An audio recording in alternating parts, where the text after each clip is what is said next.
So if you feel passionate and you're annoyed that you're not talking to enough customers, then why don't you just start doing it? And you may think, well, I don't know which customers to talk to, or I don't really have access to the right ones. It doesn't matter. Just start somewhere. Because if you say, well, I heard from this customer this, people are going to start listening to you, right? Because it's inherently people are going to care about that statement. So that's just one example. But what are the things that your company's not doing? And what are the things you could just start doing, even if it's a little tiny version or even an imperfect version? Don't let this pursuit of perfection stop you from doing something good. Creating great products isn't just about product managers and their day-to-day interactions with developers. It's about how an organization supports products as a whole, the systems, the processes, and cultures in place that help companies deliver value to their customers. With the help of some boundary-pushing guests and inspiration from your most pressing product questions, we'll dive into this system from every angle and help you think like a great product leader. This is the Product Thinking Podcast. Here's your host, Melissa Perri. Hello and welcome to another episode of the Product Thinking Podcast. Today we're talking to Douglas Ferguson, who's here to join us and talk a lot about culture. Welcome, Douglas. Hi, it's good to be here. Thanks for having me. Great. Douglas, can you introduce yourself for the audience? Yeah, of course. Douglas Ferguson, founder of Voltage Control. We're a change agency. Essentially, what we mean by that is that we help facilitate change. So we train on facilitation techniques and we facilitate lots of different moments for teams that are navigating or looking to accelerate or sustain change in different ways, whether it's strategy sessions or even just problem solving of any sort. It's great. Yeah. Douglas and I know each other. We've been part of this little group of consultants for a while. I very much specialize in product management, but Douglas goes in and does everything. I feel like you really concentrate on the change aspect of stuff, no matter what that really entails. So I'm really excited to talk to you today about what that means, because I have product leaders all the time approaching me saying, how do I change my company culture? How do I usher this through? And I'm sure a lot of people listening to this are like, yeah, that's me. Like I have to figure out how to change this organization from operating the way it has operated for the last 100 years, 20 years, however big you are, into a new thriving product org. And what does that entail? So I'd love to hear, how do you get started with change initiatives when an organization calls you up and says, hey, like, we're trying to change our culture to be more product-led? Where do you even start? Like, how do you even figure out where to begin with that?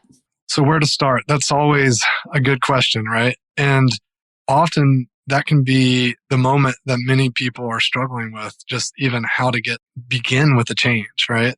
I think our classic situations are there's this analysis paralysis, like I don't even know how to start. Other times people are stuck in the messy middle where they got this momentum, but then it's just like they got in the weeds and then trying to get untangled is difficult. And then sometimes maybe they got out of the messy middle and they can't seem to like wrap it up. They can't seem to just get it done. And so I think the first thing that we do is try to figure out where they are in the journey. We're kind of in fact-finding mode. And usually that'll happen when we're first meeting them. But when we're actually starting to engage and work with a client, it always starts with the people. And that we'll be learning quite a bit in the discovery pieces around what the key players are. We're trying to identify the folks that are totally on board with this change, like who are excited about it and the champions of the change. Also, where are the people that are against the change? Like the detractors. And then who are the people in the middle and where do they fall in the spectrum? Real big fan of a book called Cascades by a good friend of mine, Greg Sattel, where he talks about the spectrum of allies. So that's a really nice model to think about.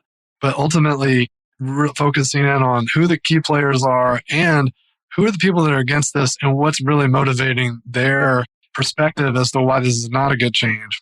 And then you can start unpacking, okay, these are the detractors to change. This is where the resistance is.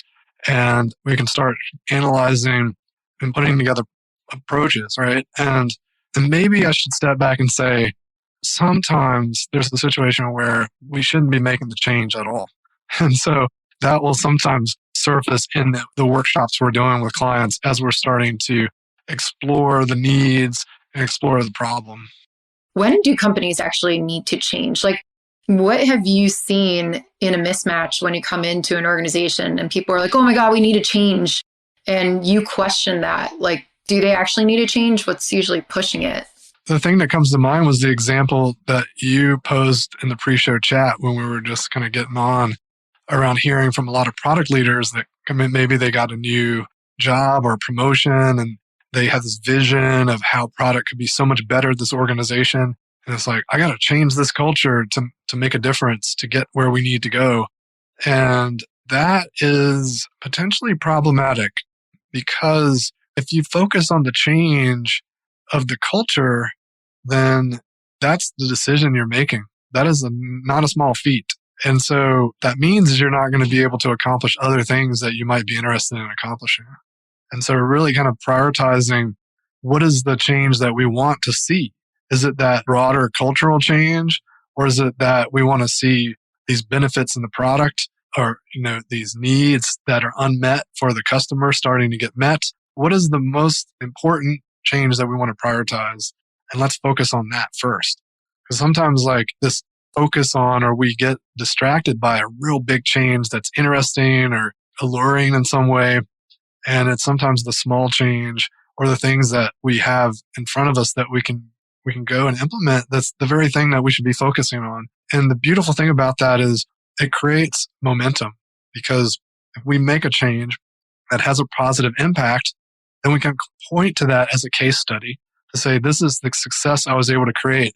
And that's much more powerful than saying that, well, I came from Amazon and we did it at Amazon like this, and we need to do it that way here, because so many people can dismiss that in the organization by saying, well, we're not Amazon. We don't work like Amazon. So I think the key is focusing in on what are the key outcomes that this change is going to drive for the organization. And are there other things that we may need to accomplish first or instead of this change? Because when we're talking about changing the way that people operate or come together and work, that can be a lot of work. And sometimes there are other goals. There are other reasons we were hired. Yeah. Like what you're talking about, as you mentioned, we were talking about this before we jumped into recording. But what I see is tons of new chief product officers, or, they could even be experienced chief product officers. They come into organizations and they look around and they go, wow, they haven't been doing product management well. That means that I need to go change the culture, right? That's how people will put it. And I hear from a lot of product leaders that they spend like 80% of their time, 90% of the time changing the culture, right? Like whatever that is in quotes. From my experience, a lot of the people who do that don't do exactly what you were talking about, what they were hired for. They spend so much time kind of like walking around and telling people, doing presentations that are like, hey, you need to be focusing on outcomes, and hey, sales, you need to be not dictating to us what to do. This is the way we want to work. And you need to change the way that you approach this. And what they're not doing is like building the product strategy that they were hired to build for, so that people aren't reactive, so that sales has a pipeline of features that they could actually sell to new customers. And they don't do that. And they spend so much time trying to get other people to change that they don't change the parts of the organization they actually have control over. And that's one of the big reasons I see people fail in product management roles. And that's also why I think I try to screen for that in a lot of calls. And when people say like, well, I changed this whole organization, it's like, well, what did you do tactically? But did you help the organization still achieve its goals?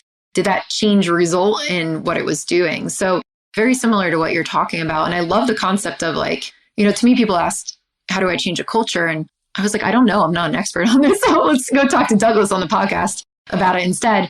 What would you say to those people who are listening to this, who are questioning, like, is it a culture change that's really needed versus do I just need to do my job and show people what good looks like because I'm in that position? How do you know when it's really a culture change? And like, what does it mean to actually change a culture? Here's the thing, though. If you want to change the culture, you had to do that stuff first anyway. And so the point I was trying to make was that it's healthy to step back and even just look at, why am I trying to do this culture change? Because often that exploration around the why and the purpose will lead to some epiphanies around, wait a second, if I'm really going to accomplish these things, then there might be some precursors for that change. Because if we don't show those examples, if we don't have the case studies, if we can't demonstrate that, hey, I found a salesperson who is working in a way that's conducive to better customer discovery and to building product in the best way, then we built out this example of how we got something done in record time and pleased the customer in a really amazing way.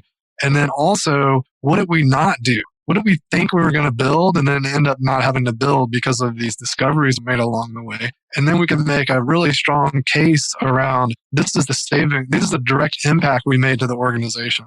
Also, the stuff I was talking about earlier around these notion of allies, like who is on board and who is against us. And I want to kind of come back to anchoring on some really solid facilitation foundations, because everything we do is based on facilitation. In fact, I used to refer to us as a facilitation agency until I realized that A, no one really understood what that meant.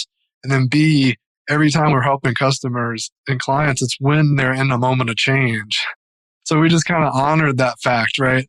It was just a reflection of what we noticed. And at the bedrock of this notion of facilitation is that we're going to approach the people as the source of the solutions.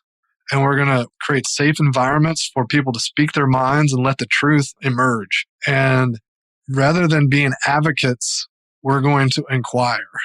And so if someone is a product leader, whether they're new in the organization or not, and they want to see the organization change to adopt better, more productive product behaviors and techniques, I think an inquiry approach will be much more effective than an advocacy approach. And so when you talked about the slides and going around and pitching sales on new behaviors and stuff, that's advocacy.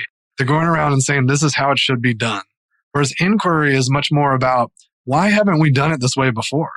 Because then you're understanding not only who your advocates are, because the people that respond to that question with, yeah, it's ridiculous we haven't done it that way before. Now okay, Michelle, she's on board with us. And then, you talk to someone else and they're like, well, we don't do it that way because we're not Silicon Valley startup and da-da-da-da-da. And they have all these reasons. You realize, okay, they are not for us, they're against us. And understanding that's really important. So knowing that Steve's against us means that we need to listen very carefully to Steve, but we don't want to be presenting and advocating to Steve, because if we do that, now we're arming Steve with all of our knowledge and all of our know-how and all of our approaches and all of our techniques, and then he can go use it against us. He can shift it and translate it in ways, distort it, and make it sound bad, and we definitely don't want that. So we want to listen intently to Steve and everything that he has to say, so that then we can learn from it and we can think about how we want to now go talk to Michelle and arm her with more data on how we can spread a better message so that Steve can't then convince other people to go against us, right? This is just classic advocacy without having to go and present and advocate directly on a position. And then the other thing that we can learn from Steve is what he values. So as he's telling us all these things that he thinks are important, like why we haven't done it that way, we can start to understand nuanced things about the way that he feels about these things. And a great example is around the Agile Manifesto, right? If we come in and we're like, hey, we should adopt Agile and check out the Agile Manifesto, it's awesome. Well, CEO, they're just going to be like, Agile Manifesto, what are you talking about? And they might read it or glance at it and they're like, whatever. But if you realize that there's something they value deeply and it's super important to them, and especially if they're doing OKRs or some kind of strategy deployment approach where you know exactly what's important and you can align with those and then also align with other things they personally value, then wow, you're really going to get somewhere with people. And that's when you can start to turn on a little bit of advocacy. But if we don't really go through that inquiry first and apply just general kind of people understanding techniques, just like we would for understanding where the problem is an opportunity for a product, then we're going to fail. Yeah. What's these detractors that pop up, don't try to sell them. Can you ever sway them to your side? And if so, what have you seen work? You can sway them. I think the trick is to understand it's a spectrum. So there's going to be some folks on the far, far, far end that are just against you because it's personal. For some reason, they just don't like you. and they're going to make up any which reason to, be against whatever you stand for. So those people, you can listen to them because they're going to be spinning some arguments, and you're going to want to be prepared to talk to your team and the people you're wanting to support and are with you so that they don't get swayed.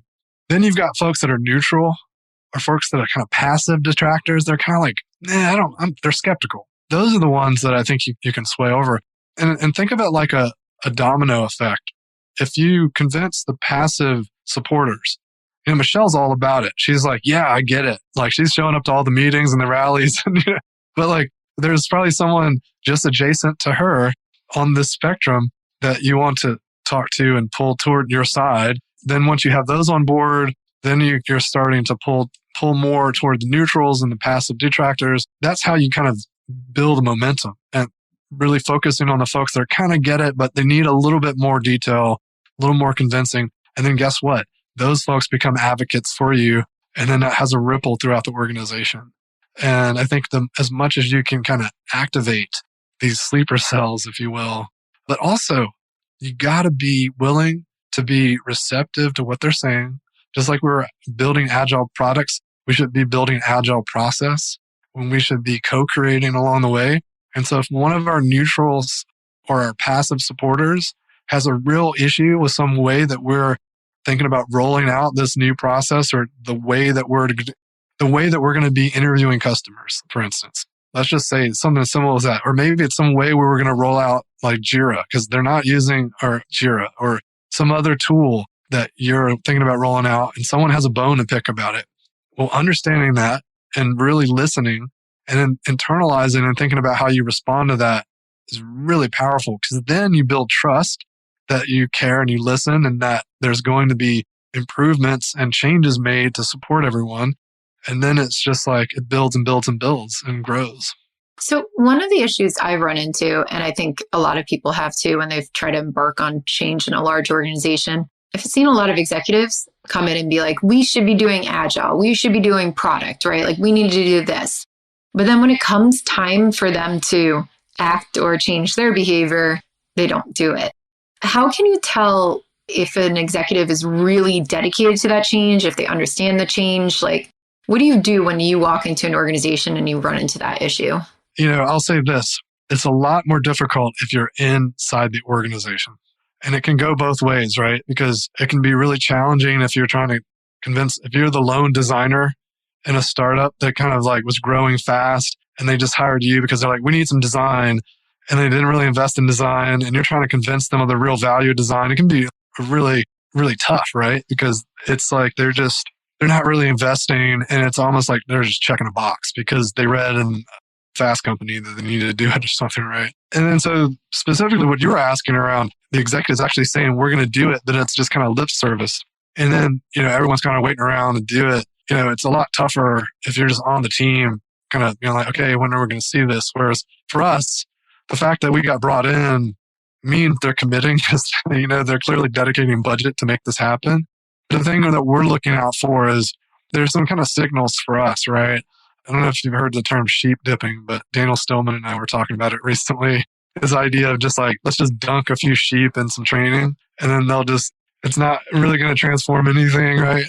When we're talking to them about this change and what their goals are, and they're really kind of skewing this down to something really small, like a couple day workshop, they're clearly not interested in any ongoing coaching, whether they're in group work and individual work, and they don't seem to really have a good handle on who the change makers might be. That's problematic, right? Because it's clear that they're probably not in it for the right reasons. And we're kind of in a special seat because we can ask about, well, what is the purpose? Why do you want to do this? And unpack that with them. So we're already applying a lot of our techniques the minute that a biz dev conversation happens, right? We're starting to ask and workshop them. But if you're internal, which is probably what most listeners are, and they're kind of in this situation where thinking, how do I deal with this leader? And it's probably going to differ quite drastically depending on level of seniority and confidence levels and whatnot. But as much as you can, from the very early on, start to ask pointed questions around intention and purpose, desired outcomes. What are the plans? How are they budgeting for this stuff? And I would say, like, if you're getting hired into an organization and there's promises made around this kind of stuff, or if you're even contemplating leaving, but they're making promises about this stuff, then treat it like you would your equity negotiations and your salary negotiations. Let's get real specific. What is your intention? How you're planning on rolling this out? You have plans around completion dates, kickoff dates, who's going to be in charge of rolling this out, how much you're going to spend on it, these kinds of things. Because if they don't have answers for those kinds of questions, it probably means that they haven't put any thought into it, or that they don't have any intention of doing it. And if it's still a little too early in the process for them to have concrete answers, like numbers and figures and things, you should still be able to intuit based on the way that they're responding. You just kind of like really just have to listen to your gut. Are they spinning some yarn, or they seem to really be giving me answers that give me confidence? Yeah, that's really wise. I like that. Treat it like you're negotiating any other part of your compensation package to come on. Make sure that they're committed. I think that will really help. Did you know I have a course for product managers that you could take? It's called Product Institute. Over the past 7 years, I've been working with individuals, teams, and companies to upskill their product chops through my fully online school. We have an ever-growing list of courses to help you work through your current product dilemma. Visit productinstitute.com and learn to think like a great product manager. Use code THINKING to save $200 at checkout on our premier course, Product Management Foundations. Let's pretend too you're not a leader, because this is probably the most frequent question I get asked on the podcast, at conferences and stuff. It's always from a team level product manager who says, my organization doesn't work the way that you describe in Escaping the Bill Trap. How do I change it? Can they change it? Like, if you're a team level product manager, can you be successful in changing an organization? It's possible. Karen Holst wrote a book, and I was the co-author with her on that, called Start Within. And this is the whole concept of that book, is how someone, no matter where they are in the organization, can make change. And I've already talked about a few of the things that we mentioned in that book, which is definitely be clear about the change that you're seeking. Don't just say, I'm going to change the way that we do work. And in fact, one of the chapters is called House Rules. We kind of made this analogy to Monopoly. Karen talked about playing Monopoly a lot when she was young. And when she'd visit a friend's house, if they had different rules than they had at her house, she just played by the rules at that house. It would be a lot more painful to be like, well, we play this way at my house. And so definitely don't want to roll in and just say, hey, well, Melissa said this in her book. Really pay attention to the way that things are done there. And are there ways to adjust and nuance and iterate? Really, I would encourage people to look at kata. Like, what is this big mountain of a change that we're hoping to make? And what's a little incremental thing we can do? I want to lose a bunch of weight, so I'm going to start walking every day.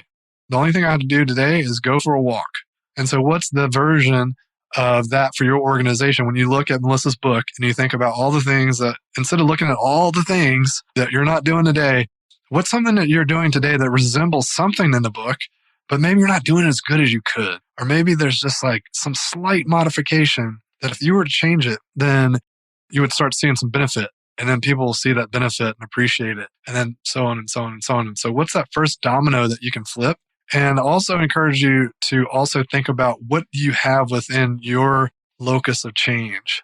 What is under your control that you can say, I'm going to go do this without asking for permission and just change the way I'm doing it. So many times I hear people saying, well, our company doesn't talk to customers.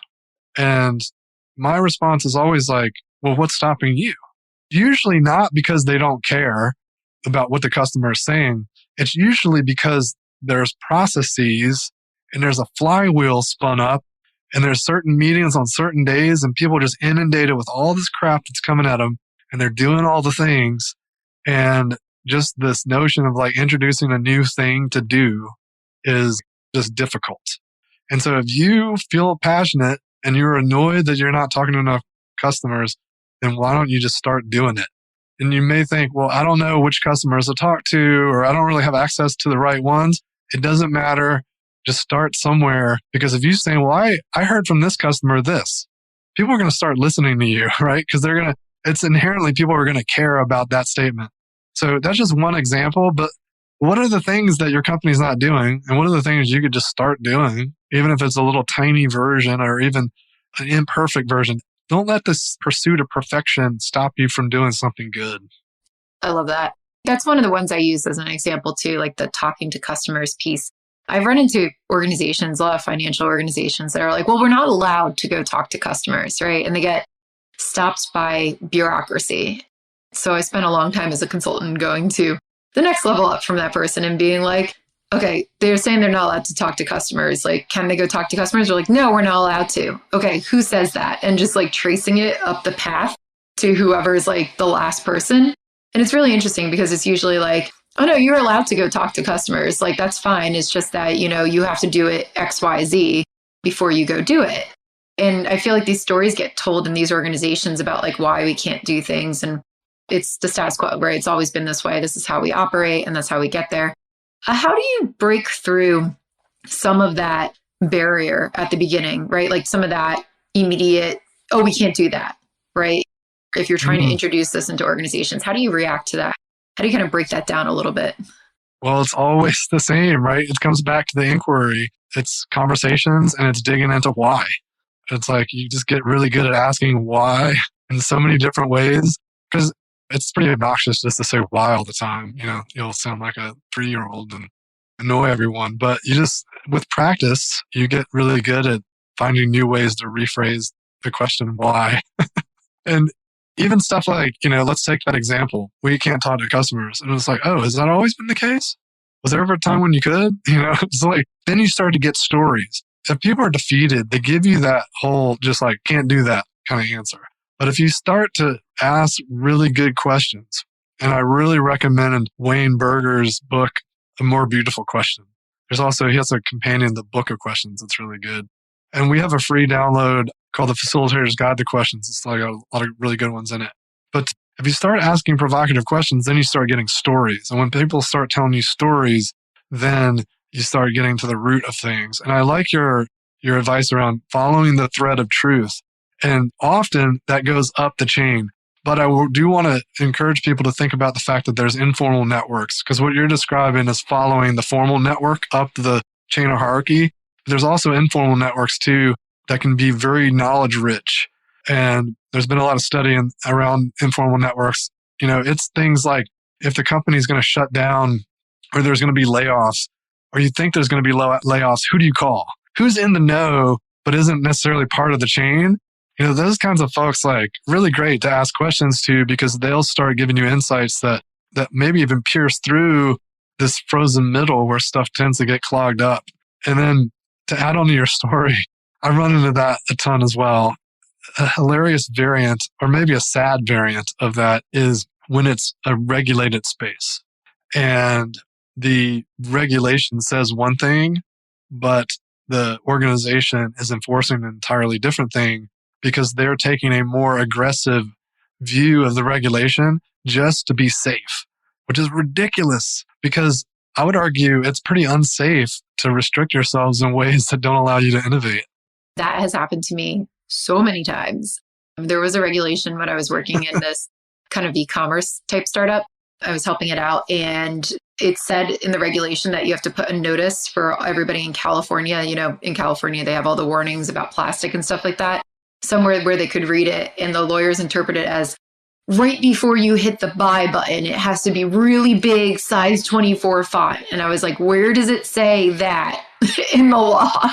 And it doesn't. It just says like it has to be readable to the person before they buy it. But they were trying to enforce it as like, it must look like this. And of course, conversion tanked like if we enforced it that way, because everybody was like, oh my God, what is this warning? Like, and all it is saying is that like your thing will be shipped in a plastic bag, right? Which is not abnormal to a seasoning, but it's crazy how many times that happens. And you're right. Like everybody tries to look at those regulations and then enforce it in completely different ways. What's something a product manager could do, or designer, or anybody, to challenge those regulations and really understand, like, where do they even look for that? How do they understand like what's really required, and how do you challenge it?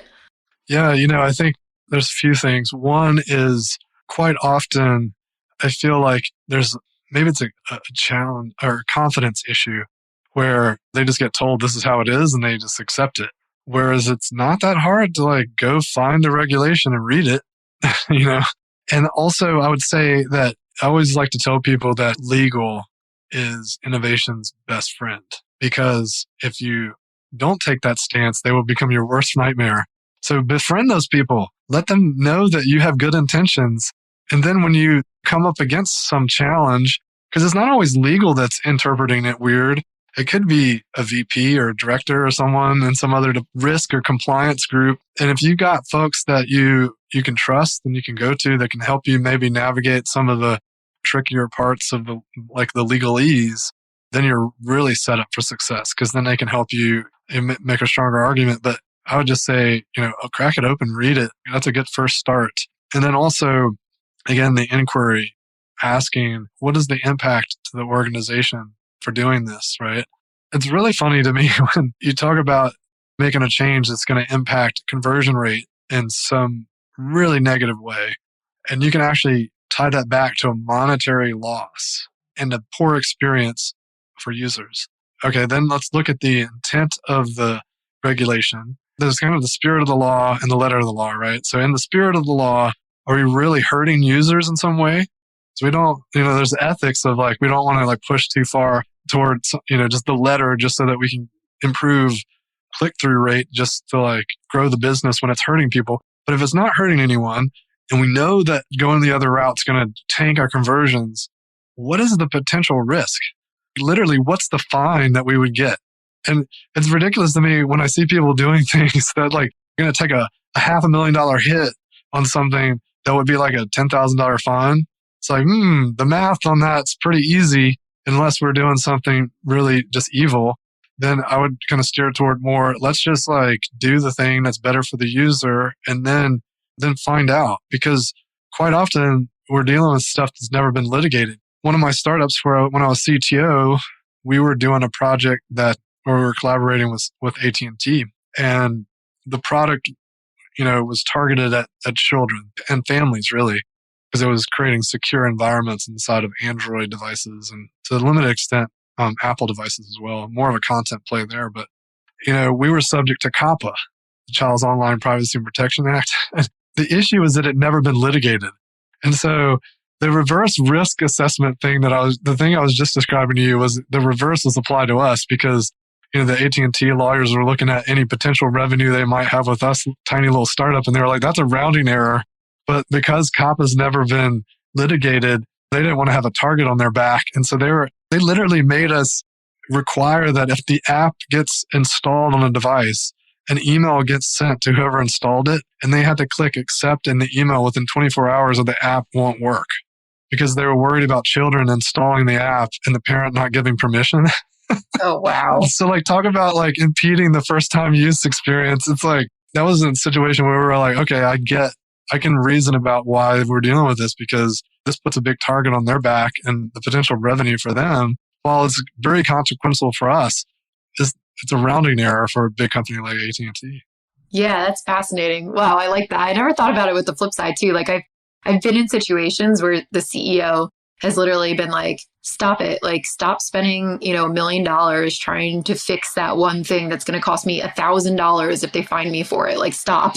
When everybody jumps through the compliance hoops to do it. But I've never thought about the flip side, which is really fascinating. I like that idea of it could go both ways. I've also got a question on this part, as we were talking about CEOs. In my experience, I find that a lot of change initiatives or change period, it comes down to the CEO, right? Like it comes down to whoever's the leader of the organization saying, yeah, I want to go this way or that way.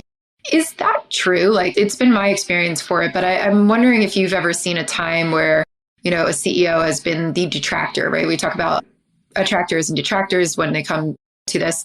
And I think I've seen a lot of CEOs be like passive detractors and get on board, but how do you know, first of all, I guess, too, if your CEO is an attractor or detractor, especially if you're, a couple levels down in the organization? And do you find that a lot of the change starts or ends with them? And what do you do about that? Or how do you find out if they're going to be on board?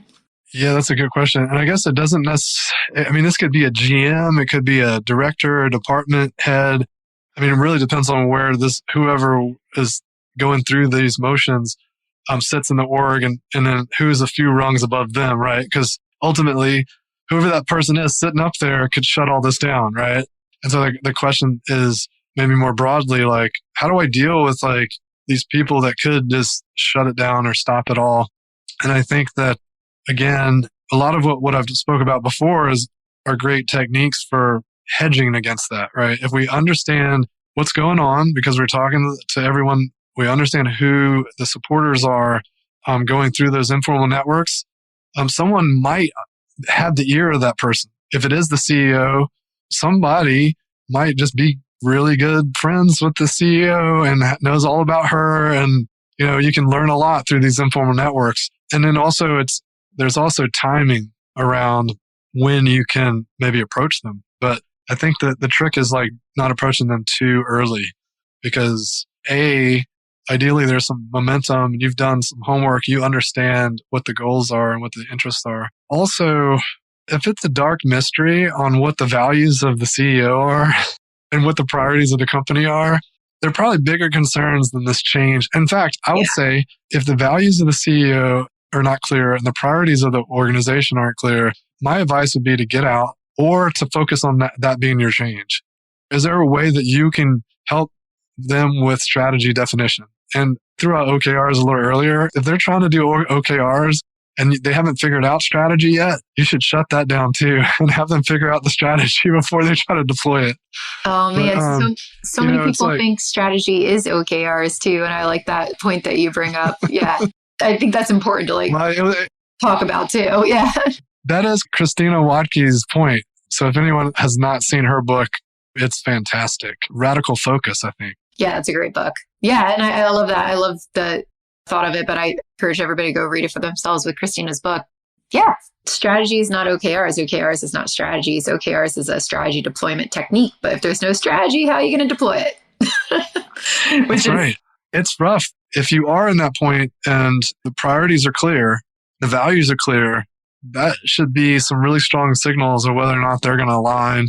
And if not, what the issues might be. And if you do need to adjust what you're doing, because what I would not do is go read a book and say, oh, this is the utopia of how things should be done and try to just like jam that in despite the values of the organization, the values of the CEO, the priorities of the organization. But how can you adapt? How can you cherry pick some things over that will fit within those priorities, within those values? I would caution people though, when you're cherry picking, be very careful because, if anyone's ever seen the article, I tried baseball and it sucks, then you understand that just kind of piecemealing process any which way that suits your favor is not a good approach, right? There's reasons why people over the years have honed things to work a certain way. But also, I would say that, so do your homework and understand why they work the way they work, but also understand that you don't have to just like steamroll everything. We can bring in the stuff that works and aligns with our needs and start building those use cases. Leaning in on the CEO's priorities, I think, is a very smart approach. Yeah, I really like that. I think that's a great place to start. And it's like you said at the beginning too, right? Change is not just changing hearts and minds and cultures. It's actually like changing what you do. And if you don't do strategy right now and you don't do priorities right now, it's a good thing to start changing and actually do those actions and move it forward. Something else popped into my head that I think is really important for folks. And you can't change an organization unless you are willing to change. Yeah. And I think maybe that's the biggest message that people should take with them. Because if you are in that mode of taking some slide decks, and putting together this perfect vision of how you think the org should be, and you're just going around and presenting that, then you're not listening, you're not changing, you're not adapting, you're not verifying assumptions that you have about the organization or about how things could work. So be willing to change, be willing to listen, tweak your approach, tweak your vision as you go, bring people in as you go, and you'll find that you may end up in a totally different place than you anticipated, but you'll probably be a lot happier and it'll probably be a lot better place. Yeah, I think that's fantastic advice for everybody listening. So thank you so much, Douglas, for being on our podcast today. Where can people learn more about you and about voltage control? Yeah, voltage control is at voltagecontrol.com. Definitely check it out. We're very active on our blog and on just releasing lots of templates and things on our website, lots of free content to engage. And I'm on LinkedIn, pretty active there, so people can find me there as well. Great. Well, thank you so much for joining us, and thank you for listening to the Product Thinking Podcast for everybody out there.